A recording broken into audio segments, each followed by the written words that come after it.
मजीद। ज़ाहिर हज़रात ये आपके उल्टे हाथ पर लेफ्ट हैंड में बाएं जानिब देखिए और खूब देखिए और मोहब्बत की नजर से देखते रहिए, इसको देखने का भी सवाब है नहीं। ये जबले जो अल्लाह के नबी से क्या करता, मोहब्बत करता, और अल्लाह के नबी इनसे मोहब्बत करते थे। अल्लाह के नबी सल्लल्लाहु अलैहि वसल्लम इनसे मोहब्बत क्या करते थे। ये इस्लाम की तारीख की वो जगह है जो दूसरी जंग लड़ी गई सन 3 हिजरी के अंदर ये वाक़या पेश हुआ।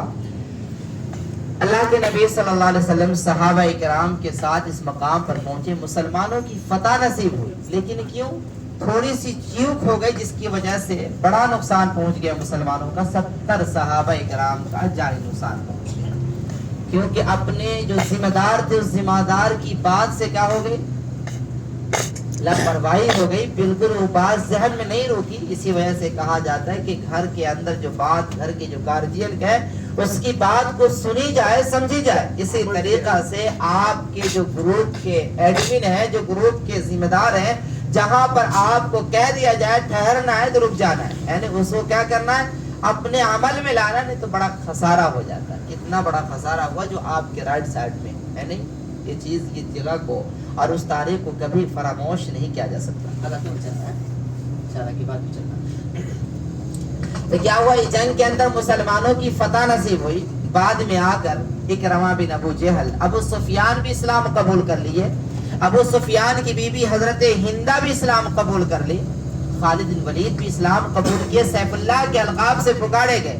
अब आखिर मरहला में आकर कौन, इकरमा बिन अबू जहल इस्लाम कबूल कर रहे हैं कि अगर अब इस्लाम न कबूल करे तो बड़ी बुरी मौत मारे जाएंगे। इलाका छोड़ करके बहर के रास्ते से निकलने, जब बहर के रास्ते से निकलने लगे तो इकरमा बिन अबू जहल की बीबी पीछे से दौड़ती है और कहती, इकरमा तुम अपने चचा को कहो ना माफ कर देंगे।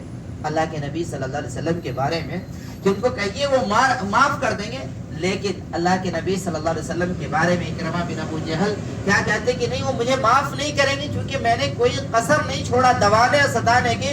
हर मोड़ पे हमने क्या किया, उसको दबाया है, सताया है, मुझे माफ नहीं करेंगे।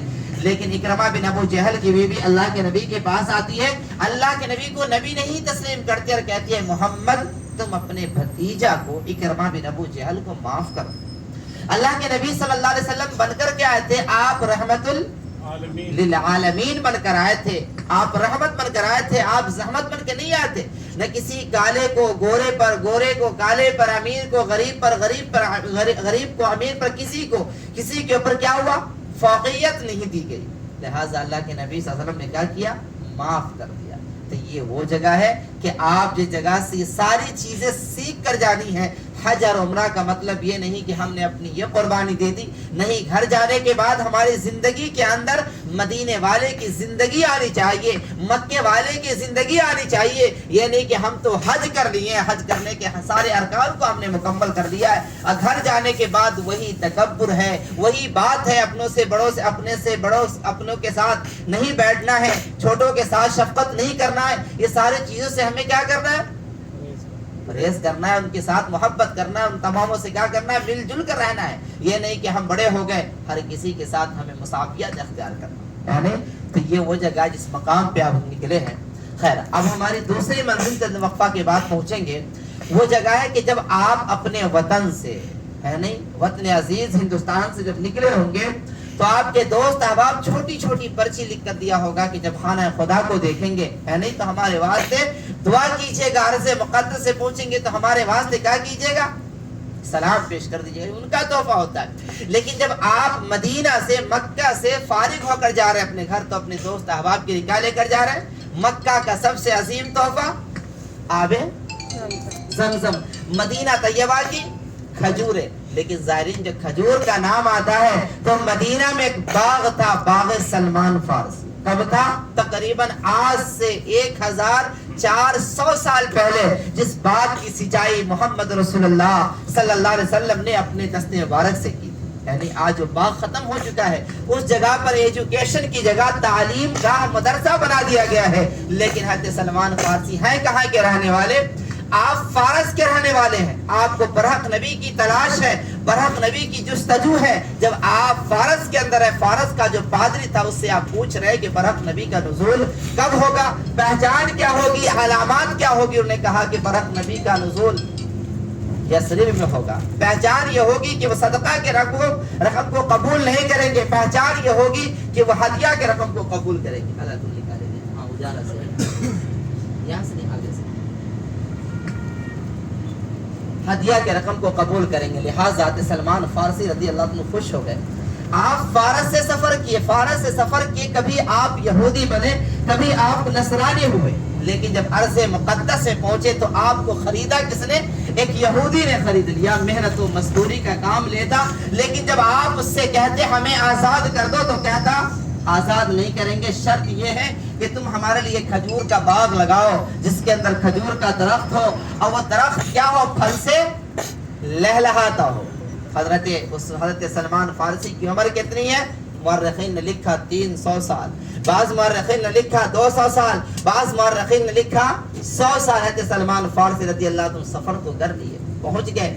آپ اس انتظار میں کہ وہ دن کب آئے گا. ایک دن وہ دن بھی آیا کہ بعد صبا کی ہوا تبدیل ہوئی اور ان قبیلہ کی چھوٹی چھوٹی بچیاں دف بجائی اور ترانہ پیش کی. طلع البدر علینا من ثنیات الوداع وجب الشکر علینا ما داع للہ داعی.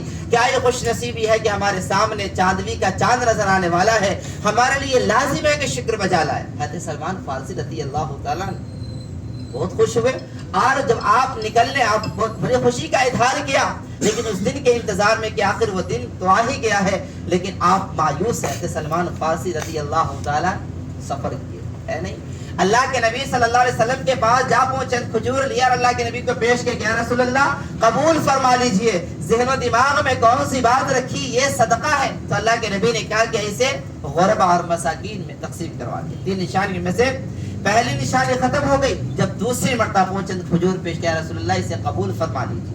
ذہن و دماغ میں کون سی بات رکھی؟ یہ ہدیہ ہے. اللہ کے نبی خود بھی کھائے، احباب کو بھی کھلائے. 3 نشانیوں میں سے 2 نشانی ختم ہو گئی. جب تیسری مرتبہ پہنچے تو اللہ کے نبی نے کہا سلمان جس غرض سے تم آتے ہو آؤ وہ چیز میں تجھے دکھا دوں. اللہ کے نبی صلی اللہ علیہ وسلم کے دونوں کانधों کے بیچ مہر نبوت لگا تھا، آپ نے اسے کھول کر دکھلا دیا. حضرت سلمان فارسی کو اسی وقت یقین ہو گیا.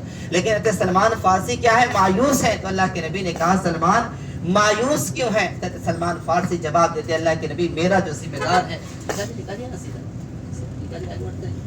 میرا جو ذمہ دار ہے، میرا جو کفیل ہے، انہوں نے ہمارے لیے ایسی شرط ڈالا ہے جو ہمارے لیے مشکل نہیں ناممکن ہے. تو اللہ کے نبی نے کہا اے سلمان گھبرانے کی ضرورت نہیں ہے، اے صحابہ کرام کی جماعت چلو. سلمان فارسی کو کیا کرتے ہیں؟ آزادی دلاتے. تمام کے تمام صحابہ کرام مدینہ کے بازاروں سے ایک ایک قلم خریدا اور آقا صلی اللہ علیہ وسلم کے پاس پہنچے. اللہ کے نبی یہ ہے. تو اللہ کے نبی نے اس باغ کی کیا کی؟ سچائی کی. لیکن جب اللہ کے نبی اس باغ کی سچائی کی تھی وہ باغ کن کا تھا؟ حضرت سلمان فارسی کا باغ تھا. وہ باغ کب کا ختم ہو چکا ہے. اس جگہ پر ایجوکیشن کی جگہ تعلیم کا. آپ ہر جگہ ہر جانب دیکھیں گے، مدینہ کی دائیں طرف بائیں طرف آگے پیچھے جہاں بھی دیکھیں گے آپ کو مدینہ کے اندر کھجور کا ہی باغ دکھے گا. لہٰذا جس کھجور کو اللہ کے نبی لگائے تھے وہ کھجور عجوا کہلاتا. عجوا کے بارے میں اللہ کے نبی کی حدیث ہے العجوا من الجنہ العجوا من الشفا، کہ عجوا کھجور یہ جنتی پھل ہے. الحمدللہ آپ 2023 کے اندر حج کیے ہیں اور یہ وقت ایسا وقت ہے کہ زمانہ کھجور کا ہے اور تازہ کھجور کی ہے نہیں تو تازی کھجور مل جاتی ہے. عجوا ہے، امبر ہے، برنی ہے، مبروم ہے، مجدس، بہت ساری کھجوریں، لیکن ایک کھجور جس کی فضیلت ہے کہ عجوا جنتی پھل ہے. اسی طریقہ سے امبر مدینہ جو اللہ کے نبی ناشتے میں کھایا کرتے تھے، اسی طریقہ سے برنی مدینہ جو پیٹ کی شفا کے لیے. ہم 15 حضرات ہیں سارے، یعنی وقت کو زیادہ نہیں ضائع کرنا ہے. 10 منٹ کے اندر میں کھجور لینا ہے تو لینا ہے، اور نہیں لینا تو فوراً واپس ہونا تاکہ ہماری دوسری منزل پہ بتائیں.